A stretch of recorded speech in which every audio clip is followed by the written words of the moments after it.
Alright, here we go for one last time, updating you on my pregnancy for baby number 2. Hi everyone, welcome back to my channel. Today I'm going to be doing a last pregnancy update for my second pregnancy after having given birth to my son, because he came 2 weeks early. Just like my first. I think he wanted to join this world exactly the same as my firstborn.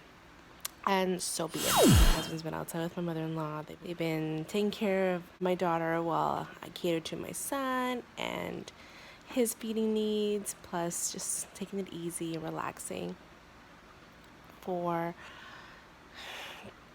what it is to be with a 1 week old.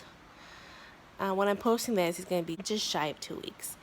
And so I'm going to update you on my labor story. That's what this is going to be, and also the last week that I had not posted a 38-week update, which essentially starts off with my pregnancy became hard.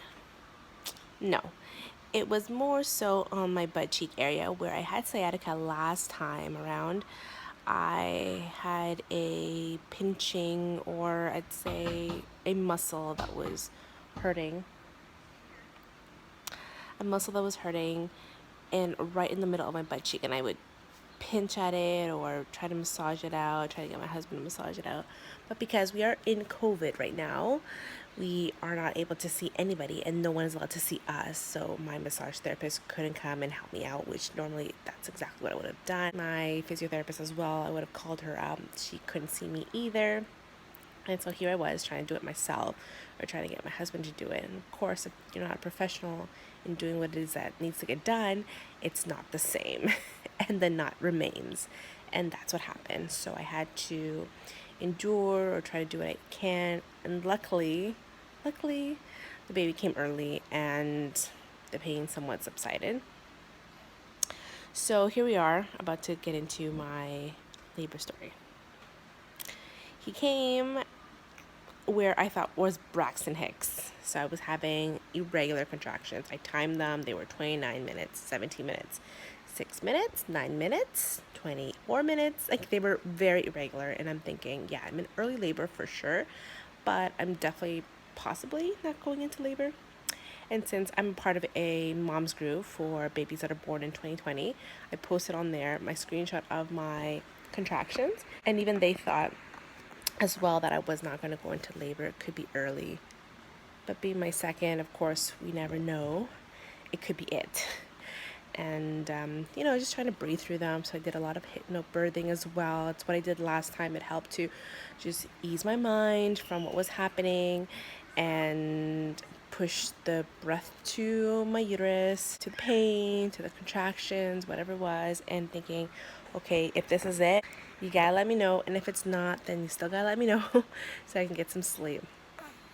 So in the meantime, I was also texting my cousin, and she was supposed to come over for play date anyway, so she actually ended up coming over, sleeping over, and the girls got to have a sleepover and / play date. And luckily that was planned in that sense, because the contractions sped up by about dinner time. I started texting a little more people. I even called my sister-in-law. I have this thing of calling my sister-in-law, ritual I suppose, of calling my sister-in-law the day before I give birth, because I already anticipate the contractions are coming faster, and then the next day my babies are here. That's what happened last time. And so I called her, I FaceTimed her, I showed her, well, I guess my face, and just letting her know of what's happening, letting her know that she's on part of my team in terms of my labor team, so that she knows that this is more than serious, and I may be going to the hospital soon, but that I wouldn't let her know until I'm at the hospital. Turns out, by about 8:39 p.m. I want to say, I went up to bed. I started to continue my hypnobirthing, but in bed, and it was much better, because I think I felt a little better lying down, even though it's weird, because I probably would have remained on my yoga bounce ball to try and help stretch out my pelvic area, but I preferred to be in bed, and so I did that. And before I laid down, I put a pee pad on, just in case. Well, 11:45, my water broke while I was in bed, and the contractions were definitely coming on stronger. Now, because I tested group B positive, again, another update, I couldn't update you. I had to have been in the hospital for numerous hours to get penicillin shot to ensure that the baby doesn't get the bacteria as he's getting out of the birth canal. But at 11:45, my midwife said that the minute that I called her, due to my water breaking, I need to go to the hospital. And so I went, got there within 10, 11 minutes, pretty short drive. And we parked the car, walked to emergency, got in, and that was around 12:10, I want to say, 12:10 in the morning on eve of May 14. And I was wheeled to the birthing unit, got through an admission because they admitted me, and within having been to my labor room, and I had to go to the bathroom. It was like, I want to say it was another 10 minutes. Then I got there and I had to go to the bathroom. Again, I thought that I had to go and release some bowel movements. And as I'm about to push, the midwife comes over and checks me. And she says, that is not what you think it is. That is your baby's head. We need to get you on the bed. So I was trying my best to breathe through the pain, walk to the bed, kind of go put myself sideways and lift my leg up. I remember lifting my own leg up as my midwife was trying to put on her PPE. Because of COVID, they got to wear this extra PPE, extra mask, extra gowns, extra everything. And poor girl, I could not hold it anymore. I lifted my leg up similar to how a dog pees, and with one push his head came out. She turned around right in the midst of putting on her extra gown and caught the body, and because the body just slid out after that. Yeah, so she barely made to catch him come out, and the nurse that was there just said, oh, the head's out. So that was funny to seeing her say that. Yeah, because I could see her. And after that, they put the baby on my chest, and we had skin to skin for 2 hours, because as they were finishing up charting, my labor was way quicker, and charting took up way more time than him being born. And so that second midwife arrived after the baby was born, and she was able to put him on for breastfeeding. He latched right away. Of course, these midwives know what they're doing. And he latched. It's breastfeeding, has been breastfeeding ever since in the hospital.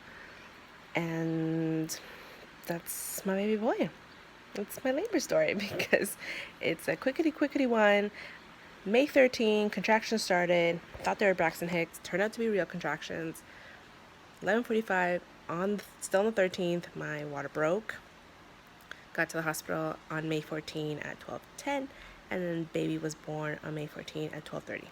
So that's within 20 minutes. 20 minutes of arriving, having gone through being wheeled from the emergency room over to the labor and birthing unit, then sitting in the wheelchair. They're trying to admit me. They're trying to get my OHIP card, trying to get my bracelet on. I'm like, this is ridiculous. Like, I gotta push this baby out here. Wheeled into the labor room and then pushed the baby out. That was all 20 minutes. It was not enough time, like, at all. Not enough time. And I can show you him. He's sleeping. And here he is. He's sleeping. His name is Liam Jude, named after his grandparents that have been around us since Big Sister was born. His grandfather, who is no longer with us on this earth, is named William, and so his name is Liam after him, and his middle name is Jude after my mother-in-law, who is Judy, but I call her Jude, and so that's his name, Liam Jude.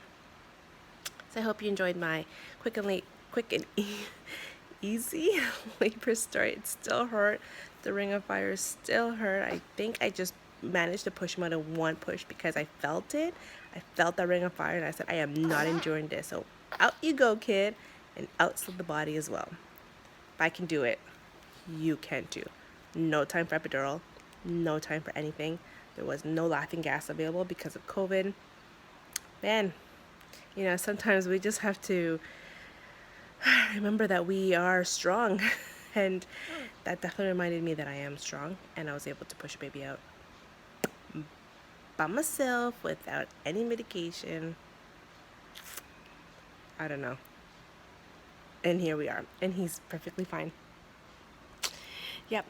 All right. So y'all have a good day.